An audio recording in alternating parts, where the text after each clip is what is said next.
সময়ের সাথে তাল মিলিয়ে আমি অনুশ্রী হাজির আপনাদের প্রিয় অনুষ্ঠান খেলা আর খেলা নিয়ে। বুলেট ডায়েরি নিবেদন করছে সংবাদ প্রতিদিন। কলকাতা ঠিক যতটা বিশৃঙ্খল পরিস্থিতি তৈরি হয়েছিল তার উল্টো ছবি ছিল হায়দ্রাবাদ এবং মুম্বাইয়ে কোন রকম অশান্তি অভিযোগ ছাড়াই মিটল মেসির দুই শহরের সফর। এদিন বিকেলে পূর্ব নির্ধারিত কর্মসূচি অনুযায়ী ওয়ানখেড়ে স্টেডিয়ামে এসে পৌঁছান লিওনেল মেসি। স্বচ্ছন্দে অনুষ্ঠান চলে, তরুণ ফুটবলারদের সঙ্গে বল নিয়ে পা মেলান তিন আন্তর্জাতিক তারকা। সময় মেনে নির্বিঘ্নে শেষ হয় অনুষ্ঠান। ওয়ানখেড়েতে অনুষ্ঠানের সঞ্চালক মেসিদের উদ্দেশ্যে বলেন, আমাদের দেশে আসার জন্য আপনাদের ধন্যবাদ। আপনাদের সঙ্গে এই সময় আমরা দারুণ উপভোগ করেছি। প্রত্যেক ভারতীয় পক্ষ থেকে বলতে চাই, আপনারা যতবার আমাদের দেশে আসবেন আমরা প্রমাণ করব আতিথেয়তা কাকে বলে। এরপরে শুরু হয়েছে কলকাতার সঙ্গে তুলনা টেনে সমালোচনা। ওয়াকিবল মহলের অনেকেই মনে করছেন, নাম না করে কলকাতাকে এই চোখে আঙুল দিয়ে বিজেপি জোট শাসিত রাজ্য মহারাষ্ট্রের মুম্বাই দেখিয়ে দিল কিভাবে মেসি, সুয়ারেজ, রড্রিগো ডি পলদের মতো তারকাদের নিরাপত্তা নিশ্চিত করতে হয়। ঘড়ি ধরে 35 মিনিট মসৃণ অনুষ্ঠানে দিল্লিবাসীর মন জয় করে নিলেন লিওনেল মেসি। সঙ্গী লুইস সুয়ারেজ, রড্রিগো ডি পল উপহার পেলেন আগামী টি-20 বিশ্বকাপের ভারত আমেরিকা ম্যাচের টিকিট, ভারতীয় ক্রিকেট দলের জার্সি। সবচেয়ে খুশি হলেন একাডেমির খুদে ফুটবলারদের সঙ্গে সময় কাটিয়ে।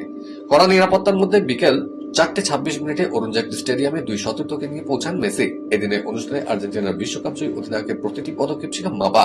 স্টেডিয়ামে পৌঁছেই প্রদর্শনী ম্যাচ খেলা দু দলের ফুটবলারদের সঙ্গে করমর্দন করেন, সৌজন্য বিনিময় করেন, তোলেন ছবি। সব মিলিয়ে ঠিক 5 মিনিট। এরপর মাঠের একদিক থেকে অন্যদিকে গেলেন গ্যালারি ফুটবল প্রেমীদের অভিনন্দন গ্রহণ করতে। যাওয়ার সময় বেশ কয়েকটি ফুটবল মেসি, সুয়ারেজ, ডিপল পাঠিয়ে দিলেন গ্যালারিতে। ঠিক 5 মিনিটের মাথায় পৌঁছে গেলেন একদল খুদে ফুটবলারদের মাঝখানে। তাদের সঙ্গে খেললেন তিন তারকা। এই সময় মেসিকে সবচেয়ে বেশি খুশি দেখাচ্ছিল। ক্রিকেটের ডায়েরি। আবুধাবিতে বসেছে এবারে আইপিএল এর নিলাম। নাম লিখিয়েছেন মোট 369 জন ক্রিকেটার। শেষ বেলায় লড়াইয়ে ঢুকে শ্রীলঙ্কার রহস্য পেসারকে নিল কেকেআর। 18 কোটি টাকায় মাথিসা পাথিরানা যোগ দিলেন নাইট রাইডার্সে। লখনৌয়ের সঙ্গে 15.8 কোটি পর্যন্ত লড়াই হয়। এরপর লড়াই নামে কেকেআর। তারা তুলে নিল 18 কোটি টাকায়। 2 কোটি টাকায় কিউই উইকেট কিপার ফিন অ্যালেনকে কেকেআর নিয়ে নিল। অতীতে তিনি আরসিবিতে খেলেছেন, কাজ করেছেন শেন ওয়াটসনের সঙ্গে। জেকব ডাফি 2 কোটি টাকায় যোগ দিলেন বেঙ্গালুরুতে। আকিল হোসেন চেন্নাইয়ে 2 কোটি টাকায় ওয়েস্ট ইন্ডিজ স্পিনারকে নিল চেন্নাই কিংস। রবি বিষ্ণয়কে শুরু থেকেই নেওয়ার জন্য মরিয়া ছিল রাজস্থান। চেন্নাই এবং হায়দ্রাবাদের সঙ্গে লড়াই করে ছিনিয়ে নিলেও তারা 2 কোটি টাকায় দক্ষিণ আফ্রিকার পেসার নকিয়া গেলেন লখনৌয়ে। বেন ডাকেট দিল্লিতে এলেন 2 কোটি টাকার বিনিময়। Matt Henry, Akashdeep, Gerald Coetzee, Shivam Mavi, Fazal Haq Farooqi, Spencer Johnson অবিকৃতই থেকে গেলেন, কারণ জোলে বোরাল্লা দল পাচ্ছেন না। S Bharat, Rahmanullah, Gurbaz, Jonny Bairstow, Jamie Smith অবিকৃত থেকে গেলেন এই 4 উইকেট কিপারও। 7 কোটি টাকায় ভেঙ্কটেশ আয়ার গেলেন বেঙ্গালুরুতে। অনেক চেষ্টা করার পর 7 কোটির অঙ্কে গিয়ে হাল ছেড়ে দেয় কলকাতা। ডিকক মুম্বাই ফিরলেন। 1 কোটি টাকায় তাকে ফেরালো মুম্বাই ইন্ডিয়ান্স। কেউ তিনি মুম্বাই হয়ে খেলেছেন। ওয়াহিন্দু হাসরাঙ্কাল লখনৌয়ে ফিরলেন 2 কোটি টাকায়। গ্যাস অ্যাটকিনসন অবিকৃত থেকে গেলেন। এই ইংরেজ অলরাউন্ডারকে কেউই নিল না। 2022-এ শেষবার আইপিএল খেলেছিলেন সরফরাজ। তারপর টানা 3 বার অবিকৃত থাকলেন সরফরাজ। তবে আবার নিলামে ওঠার সুযোগ থাকছে তার। রচিন রবীন্দ্র কিউই ওপেনার দল পেলেন না। গ্যাস অ্যাটকিনসন অবিকৃতই থেকে গেলেন। ভারতীয় ক্রিকেটারদের জন্য নতুন নিয়ম চালু করল ভারতীয় ক্রিকেট বোর্ড। ভারত ও দক্ষিণ আফ্রিকার মধ্যে 5 ম্যাচের টি-20 সিরিজ খেলা হচ্ছে। এর আগে টিম ইন্ডিয়া দক্ষিণ আফ্রিকার সঙ্গে 2টো টেস্ট এবং 3টি একদিনের ম্যাচের সিরিজও খেলেছে। এরই মধ্যে টি-20 সিরিজের মাঝে ভারতীয় ক্রিকেট কন্ট্রোল বোর্ড একটি বড় সিদ্ধান্ত নিয়েছে। বিসিসিআই একটি নির্দেশ সকল খেলোয়াড়কে বিজয় হাজারে ট্রফি 2025-26 কমপক্ষে 2টো ম্যাচ খেলার জন্য বলা হয়েছে।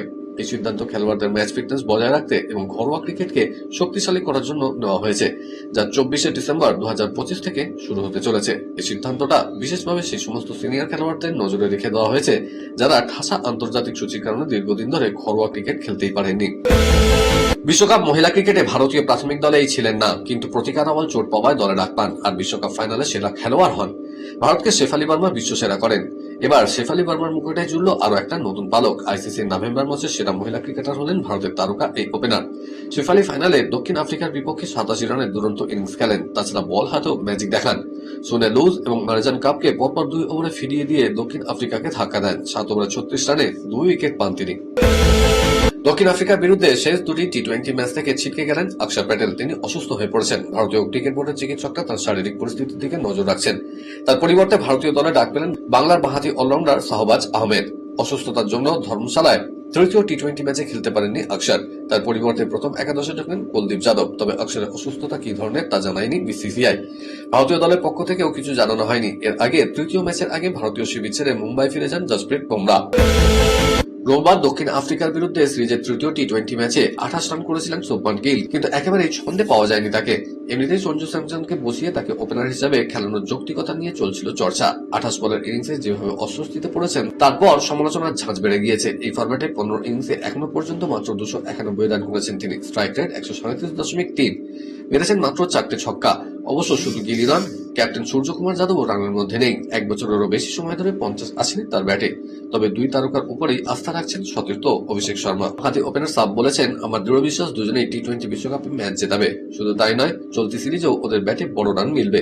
12 বছর বয়স থেকে গিলের সঙ্গে খেলছেন অভিষেক। 1 দশকেরও বেশি সময় ধরে বন্ধুত্ব তাদের, সেজন্য বন্ধুর ব্যাপারে বিশ্বাসটাও বেশি।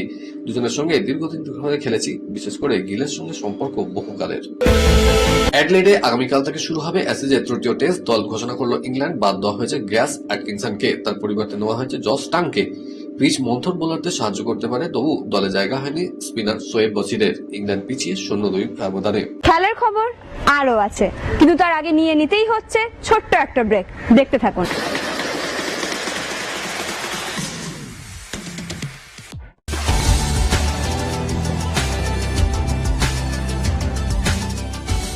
কেআরকে নিউজ মিডিয়া প্রযোজিত সাপ্তাহিক বিনোদন অনুষ্ঠান বিনোদন.com দেখুন প্রতি শনিবার ঠিক রাত 10:25 আপনাদের প্রিয় চ্যানেল ভিশনে।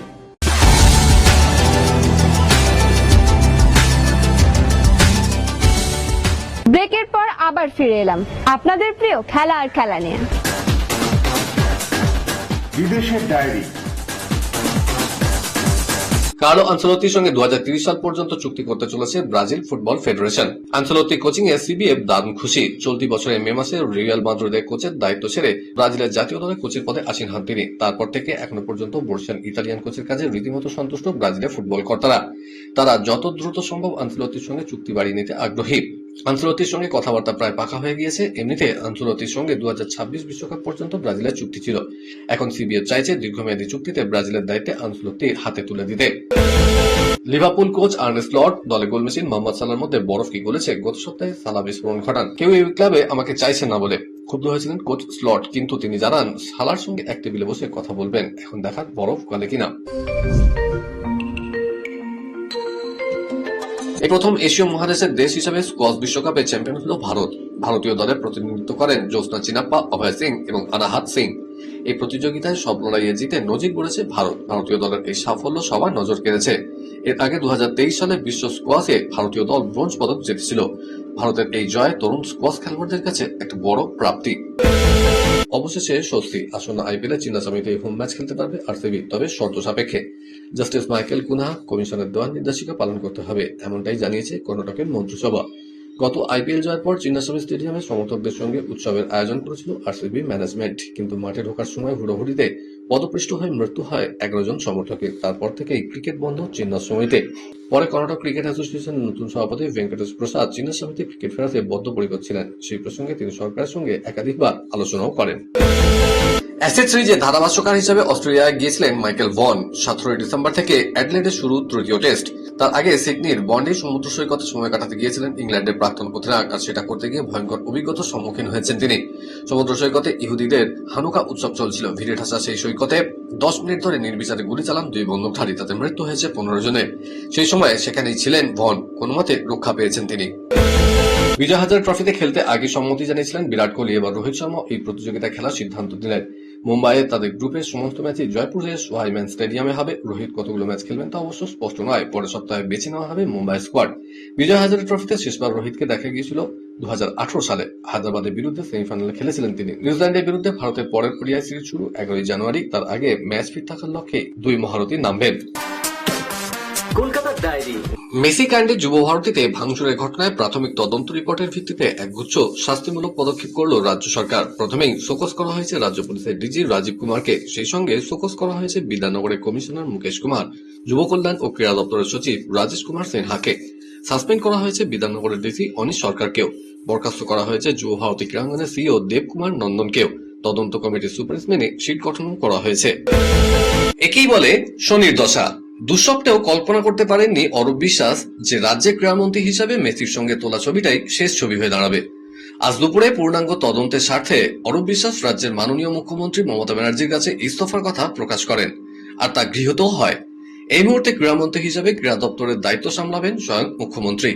পূর্ণ তদন্তের জন্য ইতিমধ্যেই সিট গঠন করেছে রাজ্য সরকার। আর যতদিন না এই তদন্ত শেষ হয় ততদিন পর্যন্ত রাজ্যের ক্রীড়ামন্ত্রী হিসেবে অরূপ বিশ্বাসকে অব্যাহত দিয়েছে রাজ্য সরকার। শুরু হলো ইন্ডিয়ান অয়েল মন্তেসারি ও জয় therapy table tennis coaching camp. উদ্বোধনে ছিলেন প্রাক্তন টিটি তারকা রূপা মুখার্জি। এই ক্যাম্প চলবে 30 ডিসেম্বর পর্যন্ত। 50 জন ক্ষুদে শিক্ষার্থীকে নিয়ে এমন টিটি ক্যাম্পের আয়োজন বেশ আপ্লুত রূপা। ছিলেন বর্ষিয়ান টিটি কর্তা রবি চ্যাটার্জিও। ইচ্ছে ছিল আরো খবর দেওয়ার, কিন্তু সময় বলে দিচ্ছে এই পর্যন্তই থাক।